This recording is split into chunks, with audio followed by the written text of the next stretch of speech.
Hello, this is Jaron from MarineAndReef.com, and in today's Budget Reef Aquarium build series video, we're going to give you guys an update on the fish now that we've got them back in the tank after our marine velvet disease outbreak. Then we're going to go over what to do when you go on vacation. We're all going to go out of town at some point, and what do you do with your tank when you do that? So first off, to go over the fish, in our last video you saw us using a fish trap to catch out the last few fish in this tank after we had a disease outbreak that killed some of them.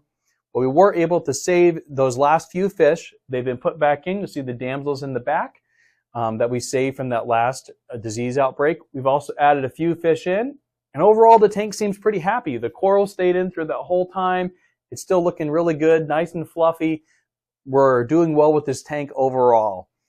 But the reason for today's video most off is my wife is going to have a baby next month, which means I may need to be out of town for a few days, and I don't know exactly when. Last one came early, so it's really any time now that I could be out of town. So what we're going to talk about today is how to get your tank ready for when you're out of town.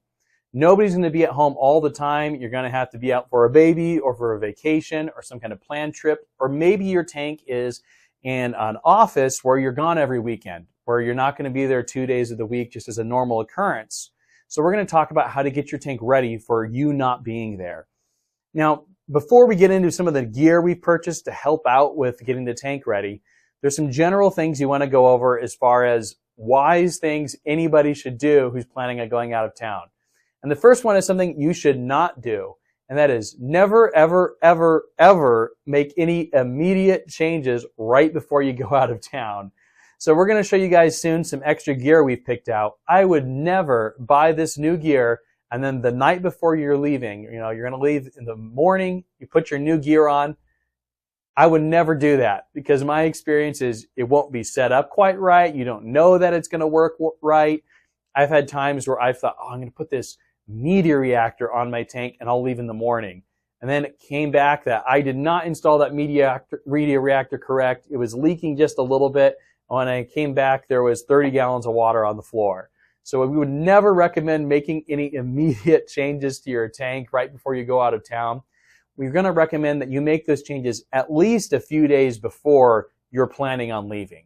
So before you plan on leaving, we're going to recommend that you make sure all your equipment is functioning properly, the pumps are clean, the filter's clean, you have fresh media in. We just wouldn't do it the day before. We do it at least 1 to 2 days before so you can make sure everything's working, nothing's leaking, everything's working just fine. And that way you're confident that things are correct before you leave. And this is going to be a theme as we go into some of the gear that we picked up so that I can be ready for an unbeknownst time when I'm going to have to leave and not be back for a couple of days. So with that disclaimer and general information about getting ready before you head out of town, we're going to show you guys some of the gear that we've picked out to help us. So essentially what I'm wanting to do with this gear is there's some daily tasks that I've been doing on this tank manually. So this gear is not essential. You can just do these things daily yourself. It's not something you need to have. And because this is a budget tank, we didn't install these right away because we're trying to keep the cost as low as possible. But we know that everybody's probably going to go out of town. So we're going to give you guys some budget options for some basic automation on your tank. The first thing we've selected is this Hydor automatic fish feeder. This is the most affordable automatic fish feeder that we sell, and that's the reason why we selected it for this budget tank. But it is a good fish feeder. I've used these before. They work very well. They're reliable. They do exactly what they're supposed to do. They're super simple, and they also have an airline connection to prevent the food from getting super moist. Here in Arizona, that's not a big problem, but I do specifically recommend these feeders to people in humid environments who complain about the food getting very humid and moist and clumping together. It's really the only feeder I know of that has that airline attachment so you can connect an air pump to keep it dry. We're not going to do that here. Again, we're in dry climate, so we don't really need that. We're just looking for a budget option. What this is going to do is it's going to let us load in some dry food. The food we've been feeding is this New Life Spectrum marine fish. So we're going to pour some of that pellet food into this feeder, and then it's going to automatically feed the fish once a day. And this is great because even if you want to pay someone to come and feed your fish, do I really trust someone to feed my fish?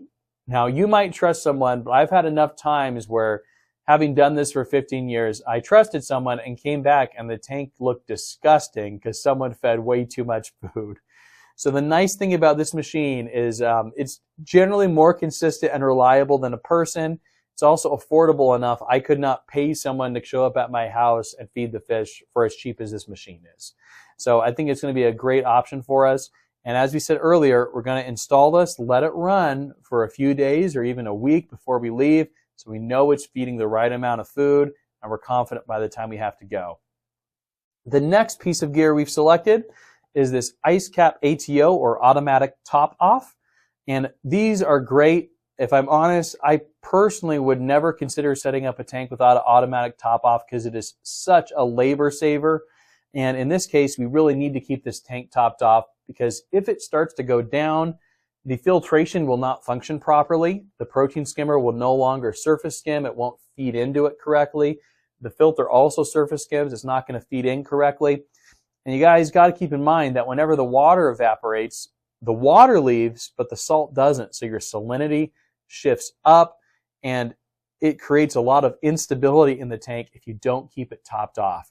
So by us putting this auto top off system in place, we'll be able to put a bucket below the aquarium, fill it with water, and then the auto top off system will automatically replace the evaporated water as it happens, letting us leave for a couple days and know everything's going to be topped off.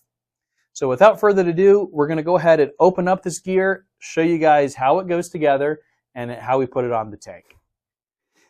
So we're going to start out by showing you guys what's included in this ice cap automatic top off, how everything connects together, and then we're going to do a quick cut, show you guys how we have it installed on the aquarium behind us. So when you get the box, you're going to go ahead and open it up, and you're going to see a few different parts. The first thing is going to be the power supply. So it powers the unit, connects to your wall. Next is your pump. This is what's going to pump the water from our container of top-off water to the aquarium to keep it topped off. You got some hose. This will, of course, connect the pump and run up to the aquarium, or if you have a sump, it could run over to the sump. This is the bracket. This is what will clamp on to the side of the aquarium or the side of the sump, hold the tube, and make sure it stays in place, that it doesn't flop around anywhere. And this is a siphon breaker. Now, in our application, this really doesn't matter that much, but what this is here for is if you had your auto top-off reservoir taller than, say, your sump, so the water level in the top-off is taller than the sump, this is going to stop a siphon from being created so that the water doesn't naturally rush into your sump. It's very important if you have that kind of install. I'm going to show you guys how you use it, even though in our application, because the water in the tank is above the top off, it's not going to matter. But we'll show you that. And lastly, this is kind of the main part of the unit. This has both connections for the pump and the power supply, as well as the main sensor itself. So here's our main sensor. You can see it's a very nice optical sensor with 3 levels. So the very lowest one is going to be the low level mark. When that's triggered, the pump is going to turn on until it reaches the middle sensor. So it's going to basically let it evaporate down, then fill it back up, and let it evaporate down, then fill it back up. And then this top sensor is an alert. So if that top sensor is triggered, it's going to trigger the pump to turn off, and it's kind of an emergency fail-safe. This is very nice because it used to be that only the very, very expensive top-offs had multiple sensors like this, and all the affordable ones just had one. But this unit, which is less than $100 right now, has 3 level sensors, and that's just very, very nice. I think there's a lot of value in this ice cap unit. We'll also show you guys that it does have a magnetic mount. So the magnet was just on the back of that sensor. That's going to let us mount it to the back of our aquarium, or you could put it again in the back of a sump or the back of an all-in-one chamber with that magnet. So now we're going to show you guys how this all connects together, just where everything goes, and then we'll show you how it's installed. So we're going to look at our connector here. We have power and we have the pump. Put the pump to the pump, power to the power. And then on the pump itself, we would connect our tubing.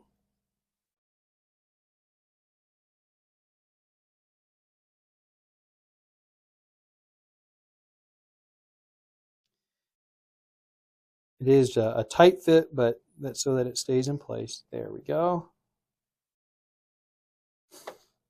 Now the next thing we put in this tubing is our siphon stopper valve. So this does have an arrow on it, and you want to make sure the arrow is in the direction of flow. So in that case, it would be this direction coming out of the pump.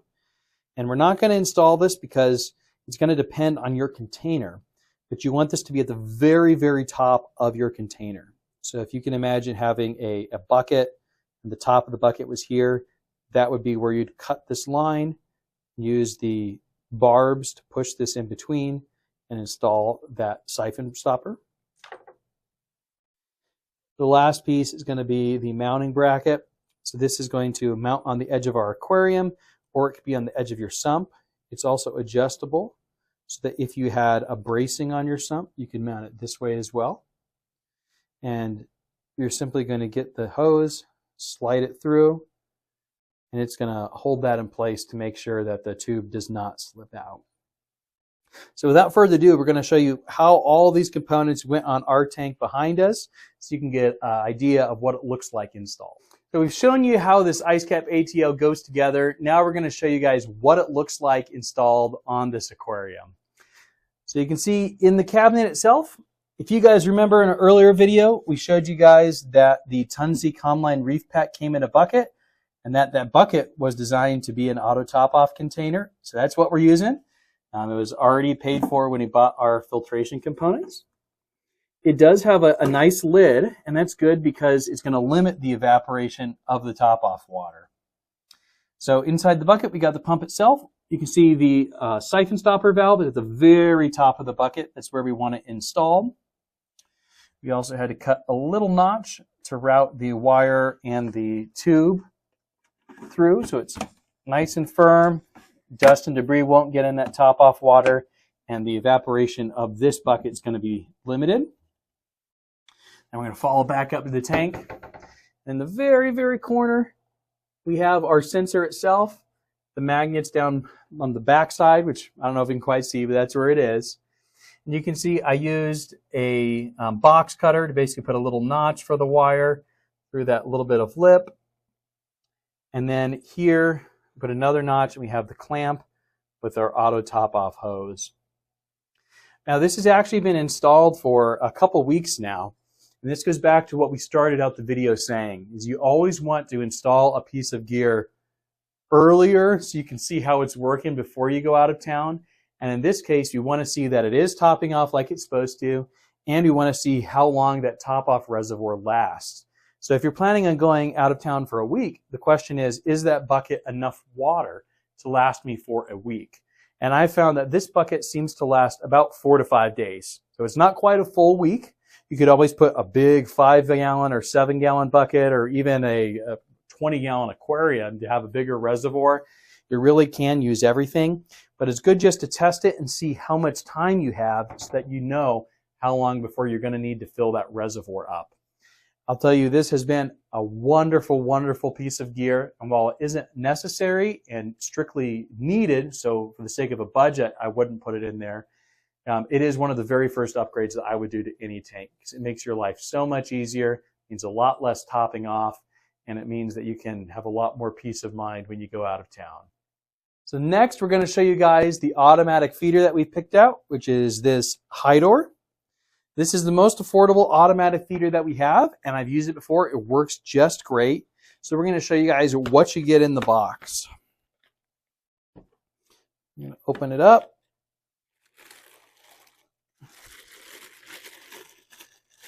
We're going to get the feeder itself, as well as some instruction manual. Now with this feeder, it's pretty simple. Basically, you have 1, 2, or 3 feedings a day. And with most feeders, you're going to see a clock where you can set when you want the feedings. This one is super simple. When you put the batteries in, that is when it feeds. And if you have 2 times, then it splits it up 2 times. And if you have 3 times, it splits it up 3 times. And that is it. There's nothing else to program, which keeps it super simple. This on the end is the canister that the food is going to sit in. It's going to fill there. This little wheel lets you make adjustments. I don't know if you can quite see it in the camera. but it turns an adjustment that lets you control how much food is dispensed with each feeding. I'll point out here, this is a connection where you could install an air line, and basically you'd have an air pump with that air line, and that pumps fresh air into the feeding chamber and makes sure that the food doesn't get super moist and clump together. Pop that out. So to start this off, we're going to fill up our container of food here. I'm going to use the food that we've been feeding, which is just New Life Spectrum Marine Fish Blend. I'm going to use our wonderful spoon from the break room. I'm not going to put this back in the drawer. It's going to go away, Dave. All right, that should be good for now. Put our cap back on it. And before I install this, I'm just going to show you guys how basically whenever you put the batteries in is when this guy's going to spin. So we're going to open up the battery compartment.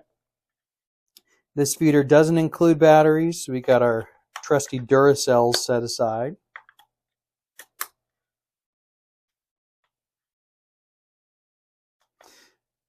And I don't know if you can quite see it, but we are able to see the light lit up for how many feedings, and we can switch that with the button. Oh, if I put the batteries in the right way.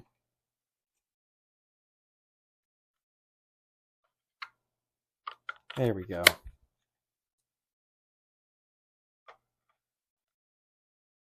There we go, we've got our light now.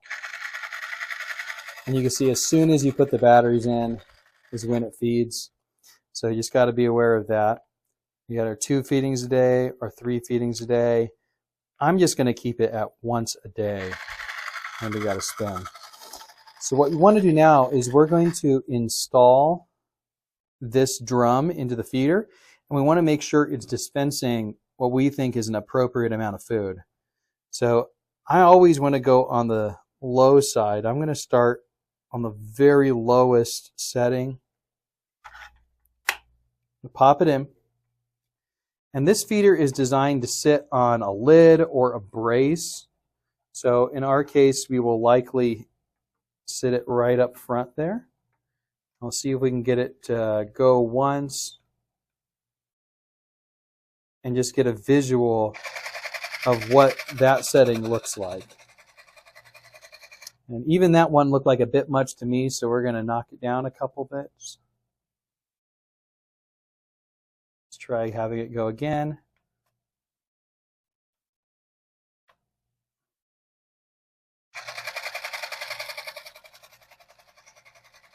That looked about right to me. So now the feeder is dispensing enough food that looks good to me. So we're simply going to leave this in place. You can play with the positioning. I might put it, say, on top of the filter there, or I could put it up on top of the light. If you had a glass lid, it could sit on the glass lid as far as where you want to position it. If you really want it to stay in place, you can use some double-sided tape. That'll help keep it firmly centered. And that's basically it. It's going to keep doing its thing. It's going to keep dispensing the food. And then just before you leave, you want to make sure that you have that filled with the proper amount of food. And then it should run for quite a while.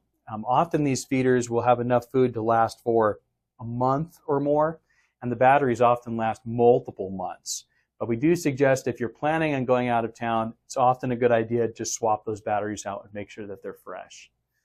So without further ado, we're going to go ahead and update you guys in a month or so on this tank. We're going to do some more videos on fragging. We're going to do some videos on adding more fish in, update you on how the corals and fish we've added are doing.